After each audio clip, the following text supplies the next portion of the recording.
ನಾವು ಪ್ಯಾಟಿಗೆ ಹೋಗಿದ್ದ ತಪ್ಪಾಯ್ತು. ಹೋಲ್ ಬಿಡಾಕ ಆಯುಷ್ ಮುಗ್ದಿತ್ತು ಅನ್ಕೋ.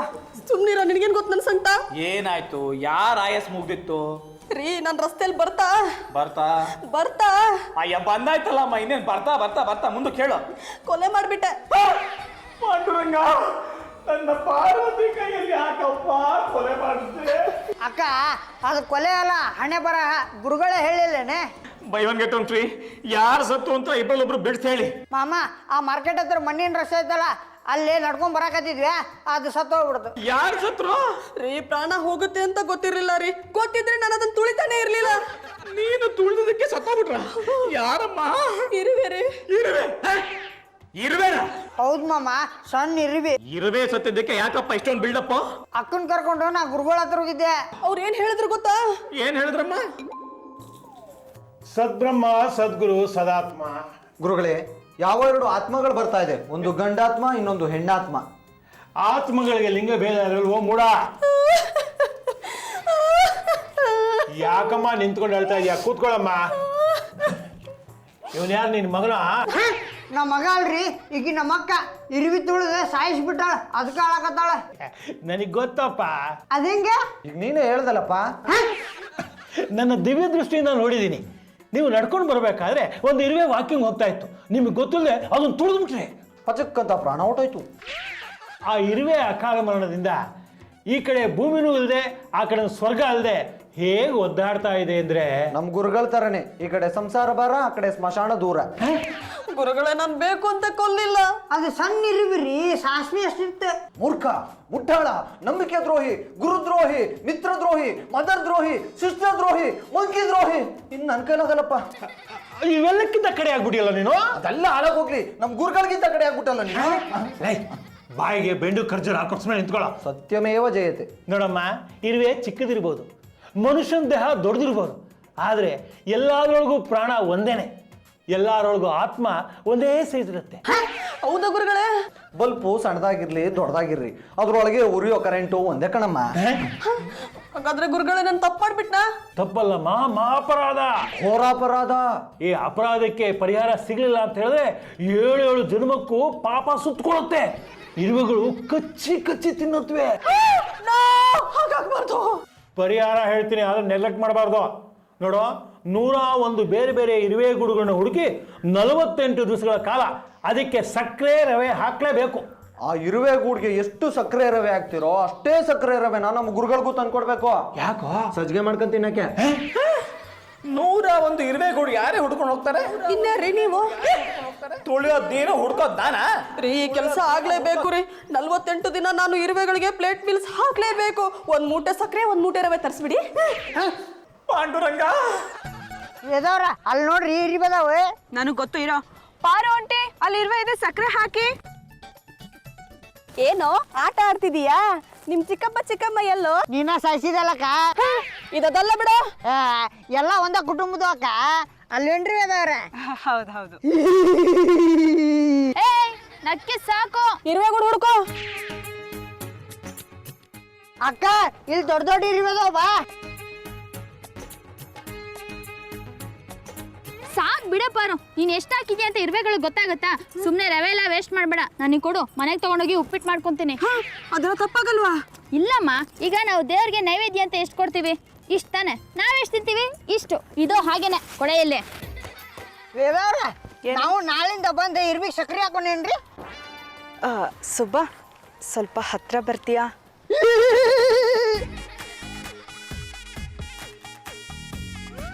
ಇನ್ನೂ ಸ್ವಲ್ಪ ಹತ್ರ ಬರ್ತೀಯಾ?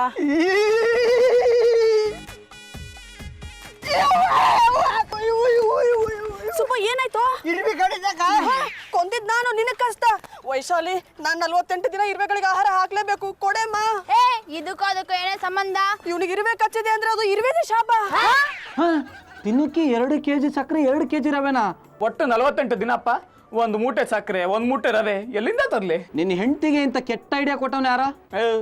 ಇದೆಲ್ಲ ನಿನ್ನ ಹೆಂಡತಿ ಪಿನ್ ಪಾಯಿಂಟ್ ವೈಶಾಲಿದೆ ಕಣೋ, ಕಿರಿಕೋ. ಪೆದ್ದ ಪರಮ, ನಿನಗೆ ತುಂಬಾ ತೊಂದರೆ ಆಗ್ತಾ ಇರ್ಬೇಕಲ್ವನ? ಇರುವೆಗಳ ಹತ್ರ ಹೋಗ್ತಾರಲ್ಲಪ್ಪ, ದಿನ ಬೇರೆ ಬೇರೆ ಸೀರೆ ಉಟ್ಕೊಂಡು ಹೋಗ್ಬೇಕಂತೆ. 10 ಸೀರೆ ಬೇಕಂತ ಬಂದ್ರು ನೋಡು. ಹೇಳ ಮಾಮ, ನಾವು ಇರುವಿಗೆ ಊಟ ಹಾಕೊಂಡೇವಿ, ಮನೆ ಕಡೆ ಹುಷಾರ. ನಮಗ್ ಊಟ ಮನ್ಯಾಗ ಸಕ್ರೆ ರವ ಐತಿ, ತಿನ್ಕೊಂಡ್ ಮಕ್ಕೋರಿ. ನಿನ್ನ ಸಮಸ್ಯೆ ಏನು ಅಂತ ಗೊತ್ತಾಯ್ತು ಕಣ. ನೀನು ಇದರಿಂದ ತಪ್ಪಿಸ್ಕೋಬೇಕು. ಶಾಸ್ತ್ರದಿಂದ ತಾನೇ ನಿನ್ಗೆ ತೊಂದರೆ ಆಗ್ತಾ ಇರೋದು. ಅದು ಯಾರೋ ಜಂಬುನಾಥ ಶಾಸ್ತ್ರ ಹೇಳುತ್ತೆ ಕಣ.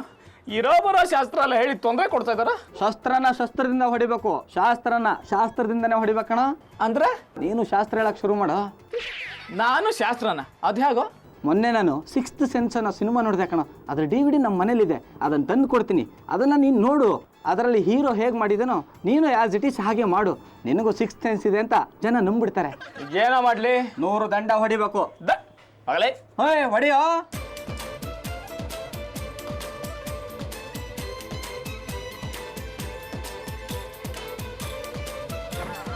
ಡಾಕ್ಟ್ರೇ, ನಾನು ಯಾರು? Doctor. 3 in 1 Ayurvedic, homeopathy, allopathy, 3 miss ಆದ ಪೇಷಂಟ್ ತಿಥಿ. ಡಾಕ್ಟ್ರೇ, ಹೇಗಾದ್ರೂ ಮಾಡಿ ನಮ್ಮ ಯಜಮಾನ್ರ ಪ್ರಾಣ ಉಳಿಸಿ. ನಾನು ಉಳಿಸೋದೇನಮ್ಮ, ಅವರೇ ಎದ್ದು ಕೂತಿದ್ದಾರೆ. ಇವ್ರಿಗೆ ಏನಾಗಿದೆ? ನೋಡಮ್ಮ, ಇದೊಂಥರ ವಿಚಿತ್ರವಾದ ಕಾಯಿಲೆ. ಸಾಮಾನ್ಯವಾಗಿ ಒಬ್ಬ ಮನುಷ್ಯನಿಗೆ ಬಿಸಿಲುಗಾಲದಲ್ಲಿ 1 ದಿವಸಕ್ಕೆ 2 ಲೀಟರ್ ಬೆವರು ಹರಿಯುತ್ತೆ. ಆದರೆ ಇವರಿಗೆ ಅದಕ್ಕಿಂತ ಜಾಸ್ತಿ ಹರಿದು ಬಾಡಿ ಬತ್ತೋಗಿದೆ. ರೀ, ಏನಾದ್ರೂ ಮಾತಾಡ್ರಿ. ದೂರದಲ್ಲಿ ಆಕಾಶ ಇದೆ, ಆಕಾಶದಲ್ಲಿ ನಕ್ಷತ್ರಗಳಿವೆ, ನಕ್ಷತ್ರಗಳಲ್ಲಿ ಜೀವರಾಶಿಗಳಿವೆ, ಜೀವರಾಶಿಗಳು ಮಂಗಳ ಗ್ರಹದಲ್ಲಿ ಮದುವೆ ಮಾಡಿಕೊಂಡ್ರೆ ಗುರುಗ್ರಹದಲ್ಲಿ ಮಧುಚಂದ್ರ. ಡಾಕ್ಟ್ರೇ, ಇವನಿಗೆ ಏನಾಗಿದೆ ಅಂತ ಸರಿಯಾಗಿ ಹೇಳಿ. ಸಾಯಕ್ಕೆ ಮುಂಚೆ ನನ್ನನ್ನು ಕರೆಸಿದ್ರಿ. ಇವನಿಗೆ 6th ಸೆನ್ಸ್ ಓಪನ್ ಆಗಿದೆ. 6th ಸೆನ್ಸ್ ಅಂದ್ರೆ? ಅತೀಂದ್ರಿಯ ಜ್ಞಾನ. ಕೆಲವು ಜನಕ್ಕೆ 6th ಸೆನ್ಸ್ ಇರುತ್ತೆ. ಹಿಂದೆ ನಡೆದಿದ್ದು ಮುಂದೆ ನಡೆಯೋದನ್ನ ಕರೆಕ್ಟಾಗಿ ಹೇಳ್ತಾರೆ. ಇವ್ರಿಗೆ ಏನ್ರಿ ಗೊತ್ತು? ಯಾವ ಮಹಾ ಹೇಳ್ಬಿಡ್ತಾರೆ ಇವರು. ವೈಶಾಲಿ ಅವರೇ, ಇವತ್ತು ಬೆಳಿಗ್ಗೆ ನೀವು ಸ್ನಾನ ಮಾಡಬೇಕಾದ್ರೆ ಬಾತ್ರೂಮಲ್ಲಿ ಜಾರು ಬಿದ್ರಿ, ಮೊಣಕಾಲ್ಗೆ ಮೂಗೇಟಾಯಿತು. ತಕ್ಷಣ ಆಯಿಂಟ್ಮೆಂಟ್ ಹಚ್ಚಿದ್ರಿ. ಈಗ ಸ್ವಲ್ಪ ನೋವು ಕಡಿಮೆ ಆಗಿದೆ. ನಿಮ್ಮ ಗಂಡ ಗುಂಡನ್ನ ಹಾಸ್ಪಿಟ್ಲ್ಗೆ ಹೋಗೋಣ ಅಂದರೆ ಬೇಡ ಅಂದ್ರಿ. ಯಾಕಂದರೆ ಡಾಕ್ಟರ್ ಫೀಸ್ ಉಳಿಸ್ಬೇಕಿತ್ತು. ಕರೆಕ್ಟಾ? ನಿಜ ಏನೇ? ಹೌದು ಕಣ.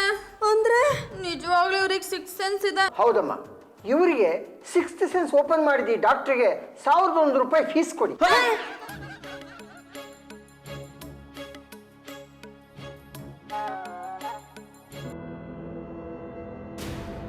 ರೀ, ಯಾರೋ ಆಳೋ ಸೌಂಡ್ ಬರ್ತಾ ಇದೆ ರೀ. ಸರಿಯಾಗಿ ಕೇಳಿಸ್ಕೊಳೆ. ನಮ್ಮ ಮನೇಲೆ ಬರ್ತಾ ಇದೆ ರೀ. ಹೌದಲ್ವಾ? ನಮ್ಮ ಮನೇಲೇ ಬರ್ತಾ ಇದೆ. ನಡೀರಿ ನೋಡೋಣ. ಏನು ಅಪಾಯ ಇದೆ ಅನ್ಸುತ್ತೆ. ನಾನು ಮುಂದೆ ಹೋಗಿ ನೋಡ್ತೀನಿ, ನೀ ಹಿಂದೆ ಬಾ. ರೀ, ಮೊದಲೇ ಭಯ ಆಗಿದೆ, ಮತ್ತಷ್ಟು ಭಯ ಹುಟ್ಟಿಸ್ಬೇಡಿ. ಅದಕ್ಕೆಮ್ಮ ಹೇಳಿದ್ದು, ನಾ ಮುಂದೆ ಹೋಗಿ ನೋಡ್ತೀನಿ, ನೀ ಹಿಂದೆ ಬಾ ಅಂತ. ಬಾ.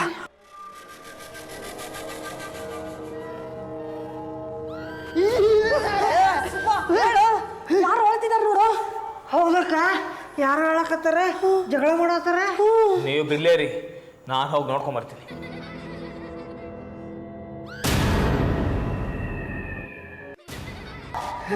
ಇಲ್ಲೇ ಇದ್ದಾರೆ. ನನಗೆ ತುಂಬಾ ಭಯ ಆಗ್ತಿದೆ ರೀ. ಬೇಕಿದ್ರೆ ಈ ಮನೆ ಹಳೆ ಓನರ್ ಫೋನ್ ನಂಬರ್ ಕೊಡ್ತೀನಿ, ಫೋನ್ ಮಾಡಿ ಕೇಳು. 4 ವರ್ಷದ ಹಿಂದೆ 4 ಜನ ಇಲ್ಲೇ ನೇಣ ಹಾಕೊಂಡು ಸತ್ತಿದ್ದಾರೆ. ಪಾರು, ನೀನ್ ಹೇಳ್ತಿರೋದನ್ನ ನಂಬೇಕೋ ಬೇಡವೋ ಅಂತಾನೆ ಗೊತ್ತಾಗ್ತಿಲ್ಲ ಕಣ. ನಾನೇ ಕಣ್ಣಾರೆ ಕಂಡಿದ್ದೀನಿ. ಹಳೆ ಓನರ್ ಫೋನ್ ನಂಬರ್ ಕೊಟ್ಟಿದ್ದಾರೆ, ಬೇಕಿದ್ರೆ ವಿಚಾರಿಸಿ ಅಂತ ಹೇಳಿದ್ದಾರೆ. ಎಲ್ಲಿದೆ ಆ ನಂಬರು? ನನ್ನ ಕಡೆ ಐತ್ರಿ. ಅಯ್ಯೋ, ಫೋನ್ ಮಾಡ. ಹಲೋ. ಹಲೋ ಸ್ವಾಮಿ, ನಾನು ಸುಬ್ಬು ಅಂದ್ರೆ? ಸುಬ್ರಹ್ಮಣ್ಯ ಅಂದ್ರೆ? ರೇಡಿಯೋ ಜಗ್ಗಿ ವೇದ ಅವ್ರು ಅದಾರಲ್ರಿ, ಅವ್ರ ಬಾಯ್ ಫ್ರೆಂಡ್. ನಿಮ್ಮ ಮಾಮ ಅಂತ ಹೇಳು. ನಮ್ಮ ಮಾಮ. ಅವ್ರ ಹೆಸರು ಹೇಳು. ನಟ ಭಯಂಕರ ಪರಮೇಶ್ವರ್ ಅದಾರಲ್ರಿ, ಅವ್ರ ಮನಿಯಿಂದ ಮಾತಾಡಕತ್ತನ್ರಿ. ರಾತ್ರಿ ಆದ್ರೆ ಸಾಕು ಈ ಮನ್ಯಾಗ 4 ಮಂದಿ ಹೆಣ್ಮಕ್ಳು ಮತ್ತು ಮಕ್ಳು ಅಳ್ತಾರಲ್ರಿ. ಯಾಕೆ? ಸೌಂಡ್ ಬರುತ್ತೆ, ಜನ ಕಾಣಿಸಲ್ಲ. ಕರೆಕ್ಟ್ ತಾನೆ? ಹೌದ್ರಿ ಅಪ್ಪ. ಯಾರೇ ಅವ್ರ? ಭೂತಗಳು. ಅಯ್ಯೋ ತಗೋ ಭೂತ. ನಿನ್ ಜೊತೆ ಮಾತಾಡಿದ್ದ? ನೀನ ಮಾತಾಡಕ? ಹಲೋ, ನಾನು ಪಾರ್ವತಿ, ಪರಮೇಶ್ವರ್ ಅವರ ಪತ್ನಿ. ಇದು ನಮ್ದೇ ಮನೆ. ಅದು ಮನೆ ಅಲ್ಲ ರೀ, ಭೂತ ಬಂಗ್ಲೆ. ಏನ್ ಹೇಳ್ತಿದ್ದೀರಾ ನೀವು? 4 ವರ್ಷದ ಹಿಂದೆ 4 ಜನ ನಿಮ್ಮ ಮನೆಯಲ್ಲಿ ನೇಣು ಹಾಕೊಂಡು ಸತ್ತೋದ್ರು. ಅವರ ದೆವ್ವ ಭೂತಗಳು ತಿಂಗಳಿಗೊಂದ್ಸಲ ನಿಮ್ಮ ಮನೆಗೆ ಬಂದು ಅಡುಗೆ ಮಾಡಿ ಊಟ ಮಾಡ್ಕೊಂಡು ಹೋಗ್ತವೆ. ಏನಾಯ್ತು ಪಾರು? ವೈಶಾಲಿ, 4 ಜನ ನೇಣು ಹಾಕೊಂಡು ಸತ್ರಂತೆ. ಅವರೇ ಈಗ ಅಡುಗೆ ಮಾಡ್ಕೊಂಡು ತಿಂತಿದ್ದಾರಂತೆ. ಯುವರ್ ಆನರ್, ನೀವು ಕೊಟ್ಟ ತೀರ್ಪು ತಪ್ಪಾಗಿದೆ. ದೇಶಕ್ಕಾಗಿ ಹೋರಾಟ ಮಾಡಿದ್ದವ್ರು ತಪ್ಪ. ಆ ಕಾರಣಕ್ಕೆ 10 ಜನಕ್ಕೆ ನೀವು ಮರಣದಂಡನೆ ವಿಧಿಸಿದ್ದೀರಾ. ಅವರು ಸತ್ತು ಇದೇ ಮನೆಗೆ ದೆವ್ವಾಗಿ ಬಂದು ಕಾಡ್ತಾರೆ. ಆದ ಕಾರಣ ನೀವು ಅವ್ರಿಗೆ ಮರಣದಂಡನೆ ಕೊಡಬಾರ್ದು ಅಂತ ನಿಮ್ಮಲ್ಲಿ ಕಳಕಳಿಯ ಪ್ರಾರ್ಥನೆ. ಏನ ಮರಣದಂಡನೆ ಕೊಟ್ಟುಬಿಟ್ರ. ಆಹಾ ನ್ಯಾಯ ದೇವತೆ, ನಿನ್ನ ಕಣ್ಣಿಗೆ ಕಪ್ಪು ಬಟ್ಟೆ ಕಟ್ಕೊಂಡ ಮಾತ್ರಕ್ಕೆ ನೀನು ಕುರುಡಿ ಆಗ್ಬಿಟ್ಯಾ? ಸರಿ ಬಿಡಿ, ಸರಿ ಬಿಡಿ, ಅವರು ಸತ್ರೆ ನಾನು ಏನು ಮಾಡೋಕ್ಕಾಗತ್ತೆ? ಏನು ಆಶ್ಚರ್ಯ, ಇವನಿಗೆ 100 ವರ್ಷದ ಹಿಂದಿನ ಘಟನೆಗಳು ನೆನಪಾಗ್ತಾ ಇದೆ. ಏನ್ರಿ ಅದು? 100 ವರ್ಷಗಳ ಹಿಂದೆ ಈ ಜಾಗದಲ್ಲಿ ಒಂದು ಕೋರ್ಟ್ ಇತ್ತು. ಇಲ್ಲೇ ಜಡ್ಜ್ ಕೂರ್ತಾ ಇದ್ದಿದ್ದು. ಒಬ್ಬ ವ್ಯಕ್ತಿಯ ಕೊಲೆ ಕೇಸಲ್ಲಿ 10 ಜನಕ್ಕೆ ಮರಣದಂಡನೆ ವಿಧಿಸಿದ್ರು. ಇದೇ ಜಾಗದಲ್ಲಿ ಮರಣದಂಡನೆ ಆಗಿತ್ತು. ಅದೆಲ್ಲ ಇವ್ರಿಗೆ ಗೊತ್ತು. ಸಿಕ್ಸ್ತ್ ಸೆನ್ಸ್ ಏನ್ ಸಿಕ್ಸ್ ಸೆನ್ಸ ಏನೋ ನನ್ಗಂತೂ ಒಂದು ಅರ್ಥನೇ ಆಗ್ತಿಲ್ಲ. ನಂಬಕ್ಕಾಗದೇ ಕಾರ್ಪೊರೇಷನ್ ಫೋನ್ ಮಾಡಮ್ಮ. ಹಲೋ, ಕಾರ್ಪೊರೇಷನ್ ಆಫೀಸಾ? ಹೌದು, ಕಾರ್ಪೊರೇಷನ್ ಆಫೀಸೇ. ಏನಾಗ್ಬೇಕಿತ್ತಮ್ಮ? ಸರ್, ನಾನು ನಟ ಭಯಂಕರ ಪರಮೇಶ್ವರ್ ಅವ್ರ ಹೆಂಡತಿ ಪಾರ್ವತಿ ಮಾತಾಡ್ತಿರೋದು. ನಾವೀಗಿರೋ ಮನೆ ಹಿಂದೆ ಏನಾಗಿತ್ತು ಸರ್? 100 ವರ್ಷದ ಹಿಂದೆ ಆ ಜಾಗದಲ್ಲಿ ಕೋರ್ಟ್ ಇತ್ತು. ಬ್ರಿಟಿಷ್ ನ್ಯಾಯಾಧೀಶರು ಅಮಾಯಕರಿಗೆ ಕ್ರೂರವಾದ ಶಿಕ್ಷೆಯನ್ನು ಕೊಡ್ತಾ ಇದ್ರು. 10 ಜನನ್ನ ನೇಣಾಕ್ ಸಾಯಿಸಿದಾರಮ್ಮ. ಪಾಪ ಸ್ವಾತಂತ್ರ್ಯಕ್ಕೋಸ್ಕರ ಹೋರಾಟ ಮಾಡಿ ವೀರಮರಣ ಅಪ್ಪದ್ರಮ್ಮ ಅವರು. ಇದೇ ಮನೇಲಿ ದೆವ್ವಗಳು ಯಾಕೆ ಕಾಯ್ತಾ ಇದೆ ಸರ್? ಆ ಬ್ರಿಟಿಷ್ ನ್ಯಾಯಾಧೀಶ ಸಾಲಕ್ಕೆ ಬರ್ತಾನೆ ಅಂತ ಆ ದೆವ್ವಗಳು ಆಗಾಗ ಬಂದು ಹೋಗ್ತಾ ಇರ್ತವೆ. ಅವು ತುಂಬಾ ಒಳ್ಳೆ ದೆವ್ವಗಳಮ್ಮ. ಅಮಾಸೆಗೋ ಹುಣ್ಮೆಗೋ ನಿಮಗೆ ಕಣ್ಣು ಕಾಣಿಸ್ತವೆ. ನಿಮ್ಗಂತೂ ಏನೂ ತೊಂದರೆ ಮಾಡಲ್ಲಮ್ಮ. ಏನಂತೆ ಪಾರು? ಬ್ರಿಟಿಷರ ಕಾಲದ ಒಳ್ಳೆ ದೆವ್ವಗಳು ಇಲ್ಲಿವೆ ಅಂತ. ಗೋವಿಂದ, ಪಾರು, ನಿನ್ ಗಂಡಂಗೆ ಸಿಕ್ಸ್ತ್ ಸೆನ್ಸ್ ಇರೋದು ನಿಜ ಕಣೆ. ಅವ್ರಿಗೆ ಹಿಂದೆ ಆಗಿದ್ದು ಗೊತ್ತಾಗುತ್ತೆ, ಮುಂದೆ ಆಗೋದು ಗೊತ್ತಾಗುತ್ತೆ. ಇದರಿಂದ ನಾವು ಲಾಭ ಮಾಡ್ಬೋದು. ಅದೇ ನೋಡ್ತಾ ಇರು, ನಾಳೆ ನಿಮ್ ಮನೆ ಮುಂದೆ ಕ್ಯೂ ನಿಲ್ಲಿಸ್ತೀನಿ. ಭೂತ ಕೇಳೋರು ಭವಿಷ್ಯ ಕೇಳೋರು 100 ರೂಪಾಯಿ ಕೊಡಿ. ರೀ, ಭೂತ ನಮಗ್ ಗೊತ್ತು, ಭವಿಷ್ಯ ಹೇಳ್ರಿ. ನೋಡಪ್ಪ, ಹಿಂದೆ ಆಗಿದ್ದು ಮುಂದೆ ಆಗೋದು ಎಲ್ಲ ಕರೆಕ್ಟ್ ಆಗಿ ಹೇಳ್ತೀವಿ. ಒಂದು ಪ್ರಶ್ನೆಗೆ 100 ರೂಪಾಯಿ. 100 ರೂಪಾಯಿ ಕೊಡಿ, ಒಳಗಡೆ ಹೋಗಿ. ಬಿಡಮ್ಮ, ನಾನು ಯಾರಿಗೂ ಹೇಳಲ್ಲ. ರೀ, ಈಗಾಗಲ್ಲ ಅಂದ್ರೆ ಹೇಗ್ರಿ? ನಾವ್ ಈಗಾಗಲೇ ದುಡ್ಡು ತಗೊಂಡಿದೀವಿ. ದುಡ್ಡು ತಗೊಂಡ್ಬಿಟ್ಟಿದ್ದೀರಾ? ದುಡ್ಡಲ್ಲಿದೆ? ವೈಶಾಲಿ ದುಡ್ಡು ತಗೊಳ್ದ ಯಾರನ್ನು ಒಳಗ್ ಬಿಡಲ್ಲ. ಸ್ವಾಮಿ, ತುಂಬಾ ಕಷ್ಟ ಆಗಿದೆ ಸ್ವಾಮಿ. ಯಮ ಯಾತನೆ ಮದ್ವೆ ಆಗಿದ್ಯಾ? ಆಗಿದೆ ಸ್ವಾಮಿ. ಮದ್ವೆ ಆಗಿದ್ದಾದ್ಮೇಲೆ ನಾನು ಏನು ಮಾಡೋಕ್ಕಾಗಲ್ಲ ರೀ. ನರಕ ಅನುಭವಿಸ್ಲೇಬೇಕು. ಯಾಕಂದ್ರೆ ಹೆಂಡತಿನೇ ನಮ್ಮ ಪಾಲಿನ ಯಮ. ಒಂದು ಕೆಲಸ ಮಾಡಿ, 4 ದಿನ ಊಟಿಗೆ ಹೋಗಿ ಬನ್ನಿ, ಎಲ್ಲ ಸರಿ ಹೋಗುತ್ತೆ. ನಮಸ್ತೆ ಸ್ವಾಮಿ. ಇವ್ರ ಹೆಂಡತಿ ದೊಡ್ಡ ಬಜಾರಿ ಸ್ವಾಮಿ. ಅದನ್ನ ಅವರೇ ಹೇಳ್ಬೋದಲ್ಲ. ಅದನ್ನ ಹೇಳಕ್ ಭಯ ಆಗುತ್ತೆ ಸ್ವಾಮಿ ಅವ್ರಿಗೆ. ಒಂದು ಕೆಲಸ ಮಾಡ್ರಿ, ನಿಮ್ಮ ಹೆಂಡತಿನ ಬಜಾರಿಗೆ ಕರ್ಕೊಂಡು ಮಿಸ್ ಮಾಡ್ಕೊಳ್ಳಿ. ಬೇರೆಯವ್ರನ್ನ ಮಿಸ್ಸಸ್ ಆಗಿ ಮನೆಗೆ ಕರ್ಕೊಂಬನ್ನಿ. ಧರ್ಮಸ್ಥಳ ಕುಕ್ಕೇಶ್ವರ ಮಾಡಕ್ಕೆ ಹೋಗಿ ಬನ್ನಿ, ಎಲ್ಲ ಸರಿ ಹೋಗುತ್ತೆ. ಜೊತೆಗೆ ನೀವು ಹೋಗ್ಬಿಟ್ಟಿರ್ರಿ, ಅವ್ರು ಮಾತ್ರ ಕಳಿಸಿ. ಸರಿ ಸ್ವಾಮಿ. ಸ್ವಾಮಿ, ಸ್ವಾಮಿ, ನನ್ನ ಹೆಂಡತಿಗೆ ಒಳ್ಳೆ ಬುದ್ಧಿ ಬರ್ಬೇಕಾದ್ರೆ ಏನು ಮಾಡಬೇಕು ಸ್ವಾಮಿ? ತಿರುಪ್ತಿಗೆ ಹೋಗಿ ಗುಂಡೋಡ್ಸ್ಕೊಳ್ಳಿ, ಉರುಳು ಸೇವೆ ಮಾಡಿ, ಎಲ್ಲ ಸರಿ ಹೋಗುತ್ತೆ. ಹೋಗಿ ಬನ್ನಿ.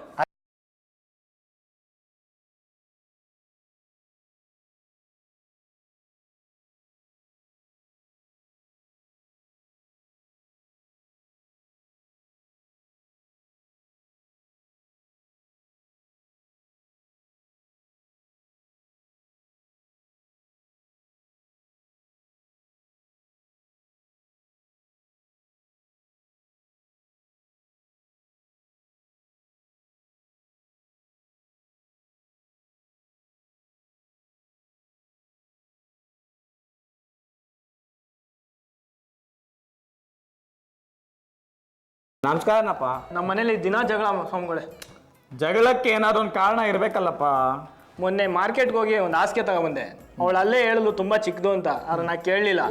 ಮನೆಗೆ ತಂದು ಹಾಕ್ದೆ, ಚಿಕ್ಕದಾಗೋಯ್ತು. ದೊಡ್ಡ ಜಗಳ ಸ್ವಾಮಿಗಳೇ. ಚಿಕ್ಕ ಚಿಕ್ಕ ವಿಷಯಕ್ಕೆ ಅಷ್ಟು ದೊಡ್ಡ ಜಗಳ ಮಾಡ್ತಾಳ. ಅವಳು ಬಿಟ್ಟಾಕ ಪಕ್ಕದ ಮನೆ ಅಂಟಿನ ತಕೊಂಡು ಹೋಗಿ ಹೈದರಾಬಾದ್ ಸೆಟ್ಲ್ ಆಗ್ಬಿಡ. ಸ್ವಾಮಿಗಳೇ, ನನ್ನ ಮನಸ್ಸಲ್ಲಿ ಆಸನೆ ಹೇಳ್ಬಿಟ್ರಲ್ಲ, ಆದ್ರೆ ಪಕ್ಕದ ಮನೆ ಆಂಟಿ ಒಪ್ತಾ ಇಲ್ಲ ಸ್ವಾಮಿಗಳೇ. ನೋಡಿ ಸ್ವಾಮಿಗಳು, ಇವ್ರನ್ನೇ ತಗೊಂಡೋಗ್ಬಿಡ್ಲ. ಎಲ್ಲಿವರೆಗೂ ಬಂತ? ಎಲ್ಲ ಸರಿ ಕಣ ಪುಟ್ಲಾರಿ. ಆದರೆ ಇರುವೆಗಳಿಗೆ ಸಕ್ಕರೆ ಮತ್ತು ರವೆ ಹಾಕೋದು ಮಾತ್ರ ತಪ್ಪಿಲ್ಲಪ್ಪ. 20 kg ಖರ್ಚಾಗಿದೆ, ಇನ್ನೂ ಮುಗ್ದಿಲ್ಲ. ನನ್ನ ಸಂಪಾದನೆಲ್ಲ ಇರುವೆಗೆ ಹೋಗ್ತಾ ಇದೆ. ರೀ, ಸಕ್ಕರೆ ರವೆಗೆ ದುಡ್ಡು ಕೊಡ್ತೀರಾ? ನಾನನ್ನ ಜನಗಳಿಗೆ ತೋರಿಸಿ ದುಡ್ಡು ವಸೂಲಿ ಮಾಡಿದ್ಯಲ್ಲ, ಅದರಿಂದ ತಗೊಂಬಾ. ಎಲ್ಲಾದ್ರೂ ಉಂಟಾ?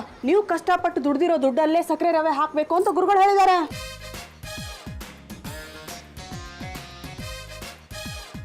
ನೋಡಿದ್ಯಾ, ಒಂದು ಕಷ್ಟದಿಂದ ತಪ್ಪಿಸ್ಕೊಳಕ್ ಹೋಗಿ ಇನ್ನೊಂದಲ್ಲಿ ಸಿಕ್ಬಿದ್ದೆ.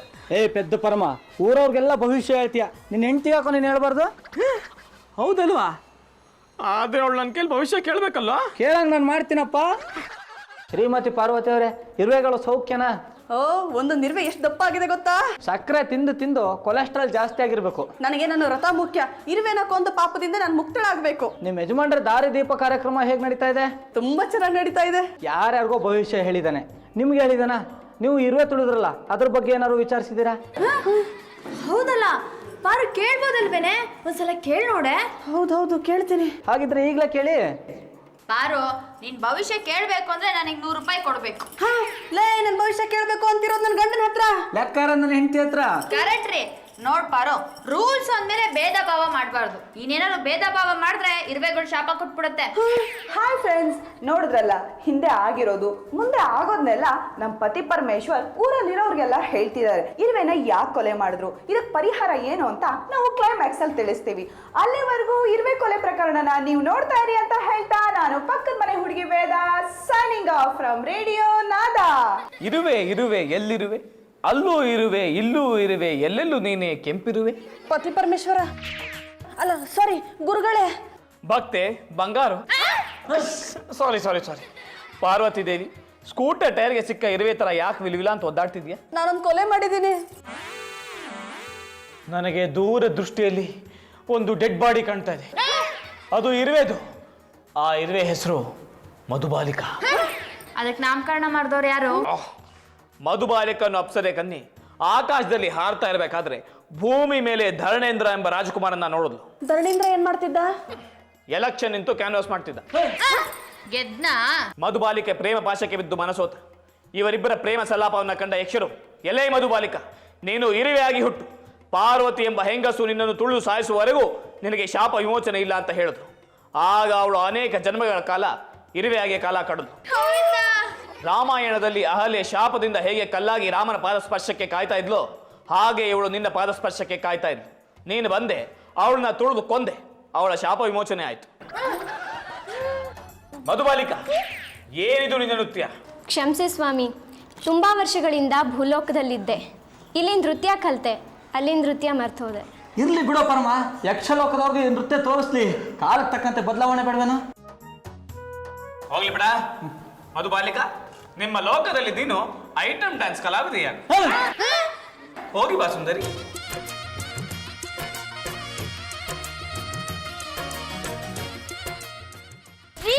ಅವ್ರ ಜೊತೆ ಓಡೋಗಕ್ಕೆ ಆಚೆ ಬಂದ್ರಾ? ಅಲ್ಲಮ್ಮ, ಟಾಟಾ ಮಾಡಿ ಕಳ್ಸೋಣ ಅಂತ ಬಂದೆ. ಟಾಟಾ ನಾನ್ ಮಾಡ್ತೀನಿ, ಒಳಗಡೆ ಹೋಗಿ. ನನ್ನಿಂದ ತಪ್ಪಾಗಿದೆ ಗುರುಗಳೇ. ಪಾರ್ವತಿ, ಮುಂದಿನ ಜನ್ಮದಲ್ಲಿ ನೀನು ಇರುವೆ ಹುಡ್ತೀಯ. ಯಾಕೆ ಗುರುಗಳೇ? ನೀನು ಇರುವೆ ಹುಡುಗೆ ಸಕ್ಕರೆ ಮತ್ತು ರವೆ ಹಾಕೋ ಮುಖಾಂತರ ಪಾರ್ಕಿಗೆ ಬರೋ ಜನಗಳಿಗೆ ತುಂಬಾ ತೊಂದರೆ ಕೊಟ್ಟಿದ್ದೆ.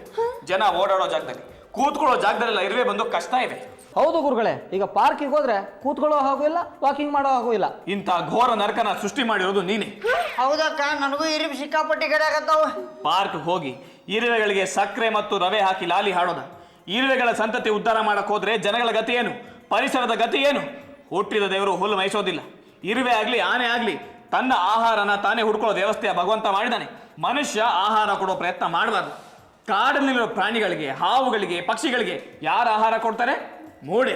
ಪಾರ್ಕಿನಲ್ಲಿ ಬರೋ ಜನಗಳಿಗೆ ನೀನು ತೊಂದರೆ ಕೊಟ್ಟಿದ್ಯಾ, ಅದಕ್ಕೆ ನೀನು ಮುಂದಿನ ಜನ್ಮದಲ್ಲಿ ಇರುವೆ ಆಗಿ ಹೋಗ್ತೀಯ. ಗುರುಗಳ, ಇದಕ್ಕೆ ಏನಾದ್ರೂ ಪರಿಹಾರ ಹೇಳಿ. ಹಿಂದಿನ ಕಾಲದಲ್ಲಿ ಸತಿ ಸುಲೋಚನ, ಸತಿ ಸಾವಿತ್ರಿ, ಸತಿ ಅನುಸೂಯ, ಸತಿ ಅರುಂಧತಿ ಹೇಗೆ ಪತಿ ಸೇವೆ ಮಾಡಿದ್ರೋ ನೀನು ಹಾಗೆ ಪತಿ ಸೇವೆ ಮಾಡು. ಅಂದ್ರೆ ನಿರಂತರವಾಗಿ 1 ವರ್ಷಗಳ ಕಾಲ ಪತಿ ಸೇವೆ ಮಾಡು. ಮಹಾಸತಿ ಎನಿಸ್ಕು, ಸತಿ ಪಾರ್ವತಿ ಎನಿಸ್ಕು, ಆಗ ನಿನ್ನ ದೋಷ ಪರಿಹಾರ ಆಗತ್ತೆ. ಒಂದೆರಡು ನೀರು ತಮ್ಮ.